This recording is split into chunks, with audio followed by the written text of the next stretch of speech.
Հայաստանի բնակչության մեծամասնությունը մասնակցում է կրկեսային ու խայտառակ ընտրություններին ոչ թե այն պատճառով, որ իրապես համակրում է այս կամ այն խամաճիկ թեկնածուին կամ համաձայն է նրա բարբաջանքի հետ, այլ նրա համար, որ հակառակորդը հանկարծ չընտրվի։ Նրանց ասածով իրենք աջակցում են չարյաց փոքրագույնին, ինչը իրենց պատկերացմամբ խելամիտ ու պրագմատիկ մոտեցում է, առանց հասկանալու, որ իրականում սա հակահայկական համակարգի ստեղծած ծուղակն է, որի մեջ մեր հայրենակիցները ընկնում են ամեն 5 տարին մեկ։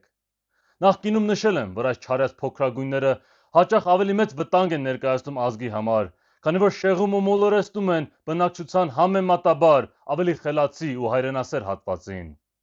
Այս երևույթը կարող ենք տեսնել բոլոր ժողովրդավարական բռնապետություններում։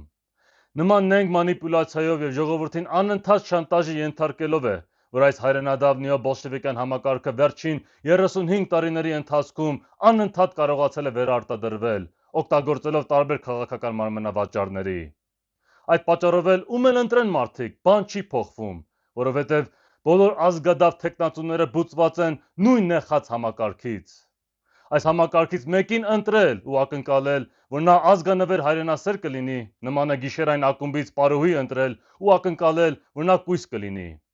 Դրա համար էլ հաճախ քաղաքացիներից լսում ենք, որ ոչ ոքի չեն վստահում ու աջակցում, որովհետև բոլորը նույնն են, նույնիսկ եթե լավ չեն հասկանում, թե ինչու են բոլորը նույնը։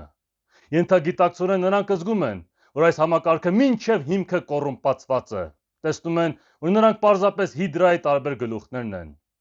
Սա նշան է, որ նեոբոլշևիկյան համակարգը գնալով սպառվում է, քանի որ կրճատվում է կեղծ ընտրություններին մասնակցողների քանակը, հատկապես երիտասարդների շրջանում։ Այնքան սպառված ու ներսից փտած է համակարգը, որ գալիք մեծ ճգնաժամի մեկ քամու հարվածից այն թղթետնակի պես փլուզվելու է եւ այլևս չի կարողանալու վերարտադրվել ու խաբել մեր ժողովրդին։ Հայ ազգը վաղ թե ուշ այս չարիքից ազատվելու է։